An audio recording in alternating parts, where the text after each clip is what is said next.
Hello, my friends. Well, we made it to chapter 4.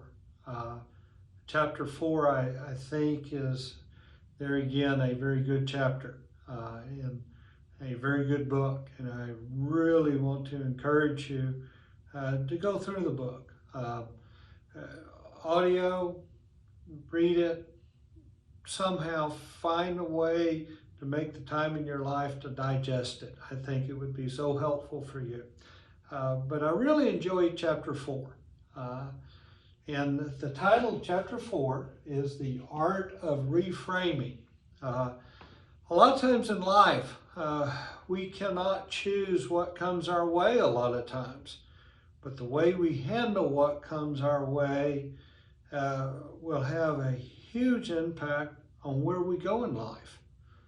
It's amazing how the same events can happen to two people and put them on two completely separate paths in life. And they didn't get to choose those paths. They got to choose how they handled what was on those paths. And I just want us to spend a few minutes discussing the art of reframing what happens to us. You know, sometimes I feel that people want us just to be happy all the time. You know, they just want to turn that sad face upside down and now it's a smile. And they're just overly a little happy. They just got too much of that happy gene in their life. Well, I think y'all all know some people that, you know, that in every situation, they just see wonderful opportunities coming out of that. That's not true. I mean, I'm not saying that when it's black and there are bad days in your life that you're just to pretend that it's not happening. That's not realistic. There are days in your life it's going to rain. But there's things that you can do in the way that you approach that of looking for the good in those things and to see what am I in control of. There's very little in our lives when we just see horrible events, we feel that we have also lost a lot of control. And we feel that we are just a victim of circumstance. But as we start to develop a reframing mindset, skill set, we can start to put in place steps that will improve our lives. I know people that they feel that they have zero control of what happens to them in their lives. And the common denominator in their lives and their events is one person. It's them. You need to consider how random the events are that happened in your life. And you need to really consider what things do I control? What things are outside of my control? What things are my cause? What things must I respond to? Sometimes life is a whole lot about what I'm going to choose there. And I can make a lot of choices even before those life events happen. And I think that's where we can develop a good skill set. But let's start to unpack that. Okay, when we have a major life event happens, we will hear the voice of Satan being louder than the voice of God in our lives. Typically, Satan will jump up and down, and typically our fears, our scars, will jump up and down and go, see, I told you so. I told you you would fail at this. See, I told you this would be just like the last time. you tried this, and it's a very loud voice. A lot of times Satan will use events that has heavily scarred our lives to speak the loudest in our lives. Whether that's a childhood event, whether it's a divorce, whether it's losing a job and being out of work a long time, losing friendships or betrayal in friendships. You'll hear the voice of Satan grab a hold of those fears and those events and try to rattle you, and it will be a loud voice. And you need to realize that. He seeks to conquer you. And in that, he seeks to reframe something bad as something totally horrible. And he seeks you to lose all perspective in your lives. Perspective, it's hard to see oneself when our perspective is off. Have you ever had a pair of glasses? I wear glasses, and man, I get dirty, and they get dirty, and they get dirtier, and a lot of times it takes me a long time to realize I don't live in a dirty world. I have dirty glasses, and I have to clean those and get a fresh perspective. Well, don't you think this is true in your life? I mean, honestly, when you're going through a situation and you start to isolate yourself and you're not around other people, and you have this loud voice shouting in your head, announcing everything that you have done that's wrong and that is a failure, don't you think you'll lose perspective? That's why community is so critical. God placed us in community. God wants you to develop and to be around people that can help you and tell you, Bert, I think your glasses are dirty. I think you're not seeing this right. Oh, what power there is in having those types of friendships. You may not have those types of friendships, but today you can start building those types of friendships. And I want you to think through the process. Am I seeing clearly? Could other people allow me to see further, clearer in this situation that I'm in? A lot of times people that have a very poor perspective, they also feel that their perspective of these events is the only one that matters and it's the only one that's right, that no one else really understands and no one could do anything different. Well, if that's how you feel, stop watching the video. You're kind of beyond help if you're not willing to open yourself up that, hey, there may be another way of looking at it other than the way I'm looking at it. There may be an opportunity for some different outcome than the way I am. One of the things that we pray in our men's Bible study is, Lord, may you be a big enough God in my life that I don't have to be God of that. Think about that. That means that you're willing to be submissive, that there is someone over you and there is someone wiser than you. And God may be trying to use the other people in your life to communicate a pathway out, a pathway beyond your current circumstance that allows you to help reframe this situation. That's all you can do a lot of times. If you don't reframe a bad situation, you will have a tendency of taking it very, very personal. and you will have a tendency of, man, I can't get out of this. You have to start with God can. God can do anything.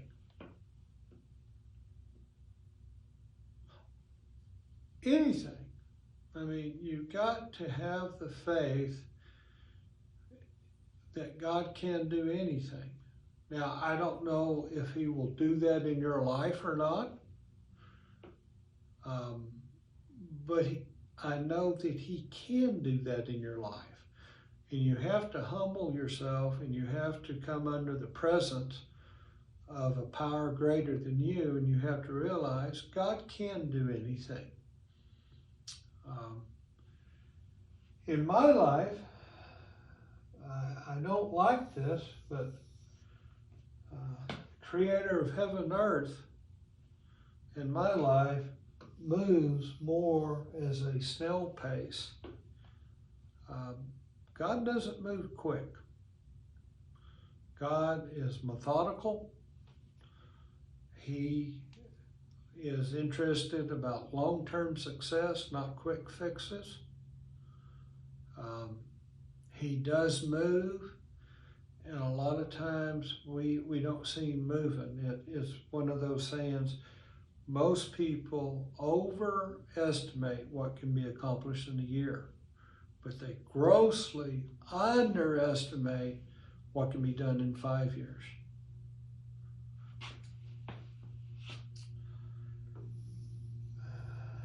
And God's voice is quiet as a pin dropping. You can hardly hear that. And your only chance of hearing it is you have to turn off all the background noise. You have to turn off all the shouts from the world. You have to be able to find a quiet place, wherever that may be, in order to hear this voice. There was a story, I don't know how true this is, but this is what I remember of the story, that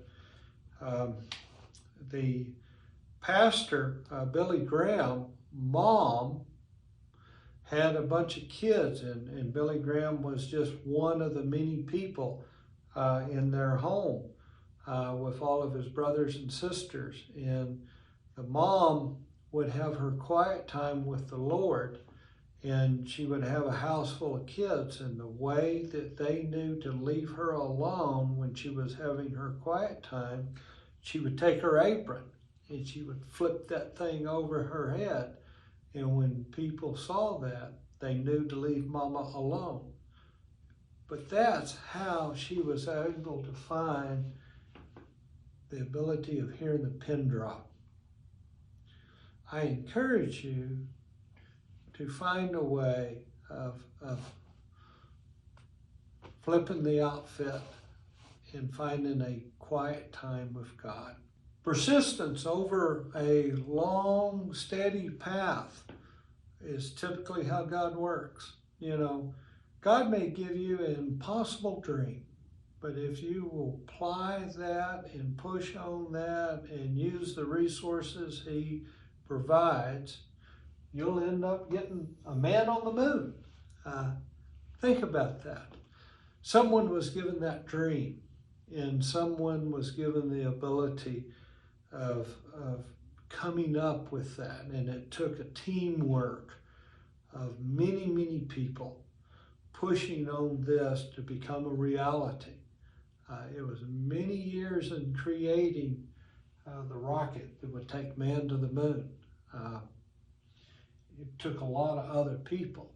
Well, God has dreams for you that he wants more than you do.